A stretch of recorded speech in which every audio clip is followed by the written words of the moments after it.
नमस्कार दोस्तों, मेरा नाम है प्रदीप चौहान। बात समझनी है तो पूरी सुननी होगी। दोस्तों, सबसे पहले आपकी स्क्रीन पर प्रधानमंत्री नरेंद्र मोदी का एक tweet, we are dreaming big, doing bigger and delivering best.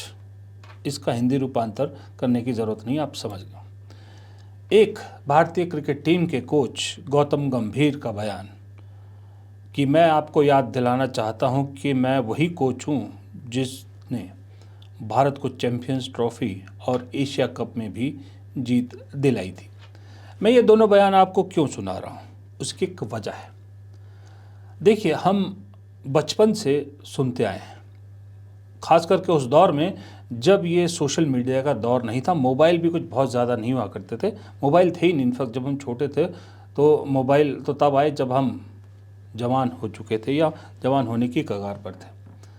उस वक्त एक चीज़ कही जाती थी और वो आज भी कही जाती है, और शायद हमसे पहले भी कही जाती थी और आने वाले वक्त में भी भारत में कही जाती थी कि भारत में 3 ऐसे मुद्दे हैं जिस पर हर एक भारतीय राय रखता है और जिस पर घंटों डिस्कशन कर सकता है। अगर बातचीत करने के लिए आपके पास कुछ नहीं भी है तो इन टॉपिक पे आप बातचीत छेड़ लीजिए, तो एक लंबा सेशन चल सकता है और आपका वक्त गुजर सकता है।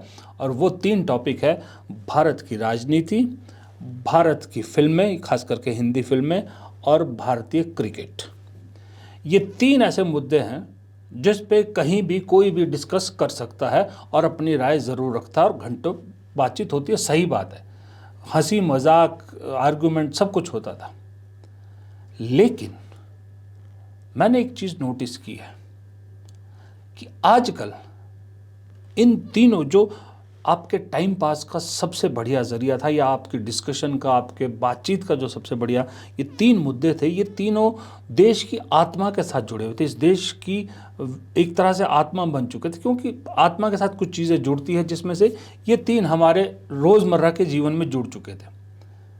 लेकिन बड़े सिस्टमेटिकली तरीके से हमारे आत्मा से, इस देश की आत्मा से जुड़े इन 3 मुद्दों को या इन 3 बातों को धीरे धीरे मार दिया गया है।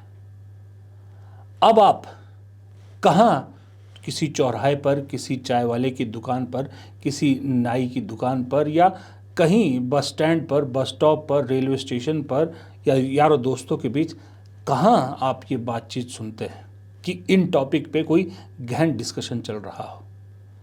आज लोग आपको इन बातों से दूर भागते नजर आते हैं। आज आपको लोग इन बातों को अवॉइड करते नजर आते हैं, जिस पर पहले खुल के राय हुआ करती थी। ये क्यों हुआ? क्योंकि ये सिस्टमेटिकली इन तीनों मुद्दों को, इन तीनों बातों को दफन करने की कोशिश की जा रही है, और इसके लिए जिम्मेदार बहुत से लोग हैं। लेकिन मैं अगर तीनों मुद्दों में से अगर कोई चेहरे ढूंढूं तो मेरे सामने ये 6 चेहरे आते हैं। इन 6 चेहरों को मैं ये मानता हूं कि आने वाले वक्त में भारत का जब इतिहास लिखा जाएगा तो इन 6 लोगों को भूला नहीं जाएगा। इनको याद किया जाएगा, लेकिन पॉजिटिव चीज़ों के लिए नहीं, देश के संतुलन को या देश के जो एक तरह से आप कह सकते हो आत्मा, उसको चोट पहुंचाने के लिए। देश की राजनीति पे केरल से लेके कश्मीर तक, गुजरात से लेके मणिपुर तक राय हुआ करती थी सबकी।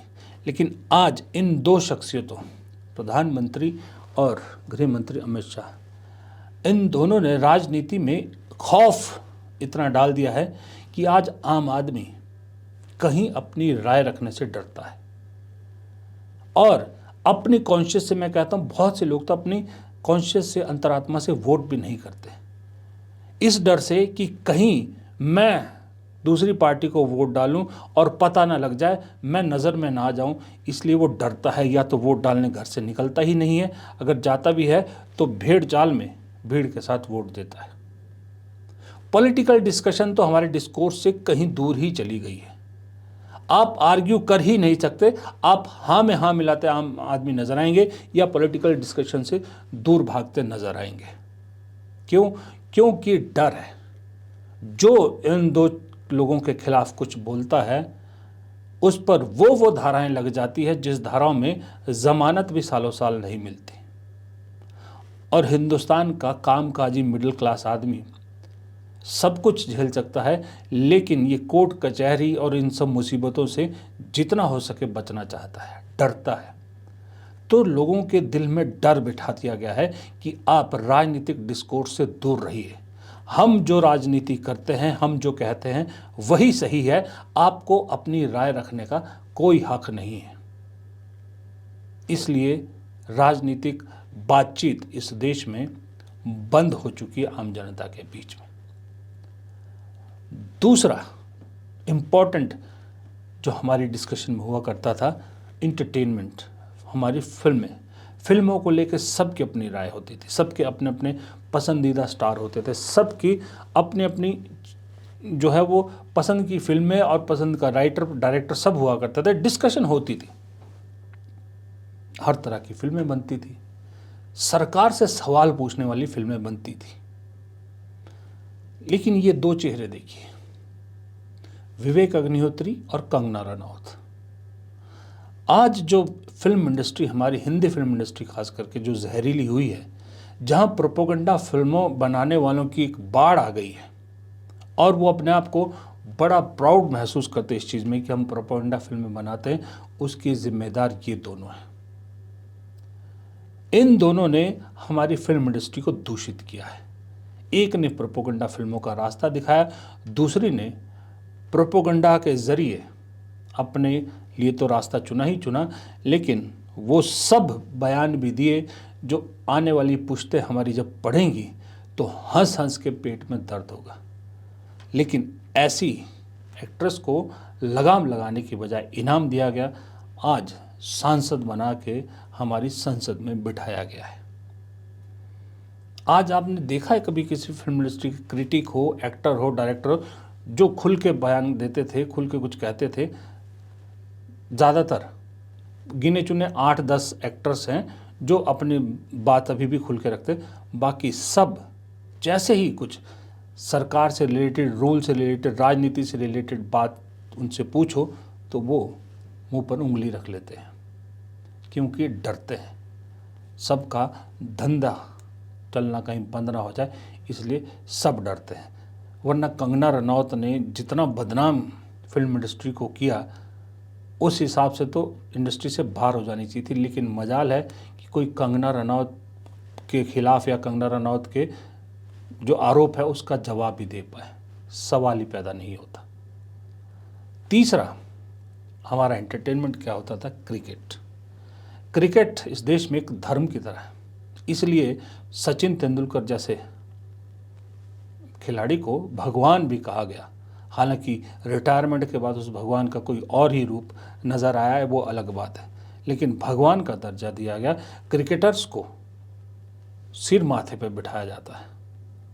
क्रिकेट पे सबकी अपनी राय थी, लेकिन आज भारतीय क्रिकेट मेरे हिसाब से सबसे बुरे दौर से गुजर रहा है। अगर आप पिछले 30 सालों का अगर आप क्रिकेट का इतिहास देखें, अगर आप वो मैच फिक्सिंग वाला दौर छोड़ दें, वो एक अलग दौर था, अदरवाइज क्रिकेटिंग के तौर पर मेरे हिसाब से सबसे बुरे दौर से गुजर रहा है। क्योंकि टीम इस वक्त क्रिकेट टीम नहीं रही, टीम को पंचिंग बैग बना दिया गया, टीम को एक्सपेरिमेंट करने की जगह बना दी गई है, और टैलेंट पे टीम नहीं चुनी जा रही, पसंद पर टीम चुनी जा रही है, और टीम को इस्तेमाल किया जा रहा है सत्ताधारी पार्टी की राजनीतिक अपेक्षाएं पूरी करने के लिए। पश्चिम बंगाल में चुनाव है तो कलकत्ता में इसलिए टेस्ट मैच होता है, असम में चुनाव है तो गुवाहाटी में टेस्ट मैच होता है, वरना टेस्ट वेन्यूज क्या हिंदुस्तान में कम है? उसके बाद टीम में एक ऐसे शख्स को कोच बना दिया जाता है जो शख्स पहले क्रिकेटर था, उसके बाद बीजेपी का सांसद बना, और जब वो कोच नहीं था तो दूसरे कोचेस के बारे में, दूसरे खिलाड़ियों के बारे में क्या क्या नहीं बोला उस शख्स ने, उसे कोच बना दिया जाता है। क्योंकि क्रिकेट का जो करता धरता है वो उसी पार्टी के सेकंड मुखिया का बेटा है जिस पार्टी का वो सांसद है। कोचिंग में कई उनसे आगे थे, लेकिन उसे सांसदी छोड़ते ही कोच बना दिया जाता भारतीय क्रिकेट का। और भारतीय क्रिकेट टीम में उसे एक और साथी मिलता है जो चीफ सेलेक्टर है, अजीत अगरकर। वो आदमी T20 हो, वनडे क्रिकेट हो, टेस्ट क्रिकेट हो, सब में एक जैसी टीम चुनता है और दावा करता है कि हम ऑलराउंडर्स की टीम बनाएंगे। वो ऑलराउंडर चुनने की बात करता है जिसकी ये तस्वीर देखिए, खुद का ट्रैक रिकॉर्ड क्या था। सबसे ज़्यादा बार लगातार शून्य पे आउट होने का रिकॉर्ड इस आदमी का है। और बॉलिंग में भी माशाअल्लाह था। उस वक्त टैलेंट छोटे शहरों से नहीं आता था। अगर उस वक्त आज की तरह टैलेंट को एक प्लेटफॉर्म होता तो शायद अजीत अगरकर मेरे हिसाब से भारत के लिए 5-6 मैच से ज़्यादा नहीं खेल सकते थे। जिस तरह के रन लुटाते थे, जिस तरह की इनकी पिटाई होती थी। ये दोनों मिलकर भारतीय टीम चुनते हैं, टैलेंट पे नहीं। किस चीज़ पे चुनते हैं? गौतम गंभीर की पसंद के कौन है। उनकी IPL टीम से आए लोगों को कोच बना दिया जाता है। उन्हीं के पसंद के लोग टीम में होते हैं। वो चाहे बॉलर हो, चाहे वो बैट्समैन हो, ऑलराउंडर के नाम पर हर किसी को खिला दिया जाता है। यहाँ तक कि विकेट कीपर जो है उन्हें बैट्समैन बना के खिला दिया जाता है। उस देश में, जिस देश में इनके कोच बनने से पहले तक कहा जाता था कि एक टाइम पे भारत 3-3 टीमें उतार सकता है और तीनों फॉर्मेट पे, उस देश की हालत क्रिकेट टीम की ये है कि न्यूजीलैंड ने घर में पीटा, अब साउथ अफ्रीका ने घर में पीटा आपको। और उस जिस टीम को साउथ अफ्रीका ने पीटा, उस टीम पे अगर आप नज़र डालो तो देख के हैरान होती है, कई बार हैरान होती है कि हमारे देश में क्या टैलेंट ही नहीं बचा। बैट्समैन के नाम पे अगर शुरू के 3 बैट्समैन हटा दो, बाकी बैट्समैन ही नहीं। ध्रुव जुरैल जो एक विकेट कीपर है, उन्हें बैट्समैन के तौर पे खिलाया जा रहा। उनसे बेहतरीन बैट्समैन डोमेस्टिक क्रिकेट में बाहर बैठे हैं जिन्हें पूछा भी नहीं जा रहा, जिसमें एक नाम सरफराज खान तो आपने बहुत बार सुना होगा, और कई नाम है। जो ढंग का टेस्ट मैच में मेरे हिसाब से स्पिनर भी नहीं है। T20 के लिए वो बेस्ट है, टेस्ट मैच में वो कहीं डिजर्व नहीं करता टीम में जगह। उस वॉशिंगटन सुंदर को ना सिर्फ खिलाया जाता है बल्कि 3 नंबर में बैटिंग भी कराई जाती है। जब क्रिटिसाइज होते हैं तो उसको बदल के किसको लाया जाता है? वही साई सुदर्शन जो कप्तान के खासम खास है। और कप्तान किसके खासम खास है? कप्तान एक कठपुतली कप्तान है, कोच के खासम खास है। ऊपर से बयान अपनी जिम्मेदारी लेने के बावजूद, लेने की बजाय बयान देते हैं कि भाई मैंने ही मेरे अंडर ही तो जीते थे। दरअसल गौतम गंभीर और मोदी जी दोनों किस्मत के धनी हैं।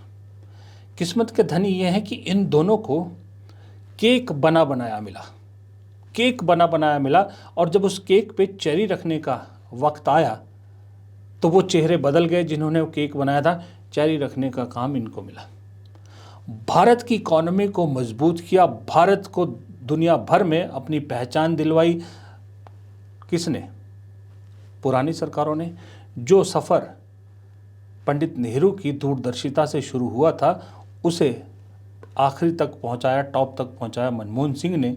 अब जब उस पर उसका फल खाने का वक्त आया या उसके एक पे चरी रखने का वक्त आया तो मनमोहन सिंह को लोगों ने हटा दिया। मोदी जी चुन के आ गए और उन्होंने रख दिया और दावा किया कि हमने तो दुनिया की 4थे नंबर की इकॉनमी बना दी। भाई वो क्या रातों रात बनी है? या वो इकॉनमी 10 साल में, 5 साल में, 8 साल में बनती है? सन 1947 से लेकर 14 तक का जो सफ़र है उसी का ये देन है कि आपकी इकॉनमी बढ़ी। लेकिन क्रेडिट मोदी जी को। उसी तरह से गौतम गंभीर कहना है कि मैंने एशिया कप जिताया, मैंने T20 विश्व कप जिताया। क्या वो उनके आने से 1 साल में बन गया क्रिकेट? इससे पहले जो कोच थे राहुल द्रविड़, रवि शास्त्री, या उससे पहले जो डंकन फ्लेचर या जॉन राइट या गैरी कर्स्टन, वहाँ से जो सफ़र शुरू हुआ था, खास करके सौरव गांगुली जब कैप्टन थे, उस ईरा से जो सफ़र शुरू हुआ हिंदुस्तान के क्रिकेट के ऊपर आने का, उसका फल आप भुगत रहे कि आपने ये दोनों चैंपियनशिप जीती। क्या 4 महीनों में आपने इस देश को, क्रिकेट को बदल दिया कि आप जीत गए? और फिर मज़े की बात यह है कि जिन्होंने वो विश्व कप जिताया वो खिलाड़ी तो आपने टीम से बाहर कर दिए। विराट कोहली को बाहर कर दिया आपने, रोहित शर्मा को बाहर कर दिया, आर अश्विन जैसे खिलाड़ी को बाहर कर दिया, और उनकी जगह रिप्लेसमेंट कौन आ रहे हैं? वॉशिंगटन सुंदर, साई सुदर्शन, ध्रुव जुरैल, ये लोग उनकी रिप्लेसमेंट आएंगे। सोचिए, वो लोग जिन्होंने किसको रिप्लेस किया था? तेंदुलकर, द्रविड़, लक्ष्मण, गांगुली, उनको रिप्लेस करके जिन्होंने जगह बनाई थी चेतेश्वर पुजारा, अजिंक्य रहाणे, रोहित और विराट कोहली। वो 4 लेजेंड गए, इन चारों ने उसको भरा। उनकी जगह किसको लाया जा रहा है? सोच के भी ज़रा शर्म आती है। फिर भी कोच का घमंड देखिए, जो किया मैंने किया, और इसमें गलती कोच की भी नहीं है, क्योंकि उसको मालूम है आशीर्वाद ऊपर से किसका है। उनका जो खुद नेहरू के द्वारा शुरू किए गए सफ़र और मनमोहन सिंह द्वारा उस सफ़र को अंजाम तक पहुंचाने का क्रेडिट खुद लेते हैं, और उसमें बड़ी बेशर्मी से गर्व भी महसूस करते हैं। फिलहाल इस वीडियो में इतना ही। प्रदीप चौहान को दीजिए इजाज़त। नमस्कार।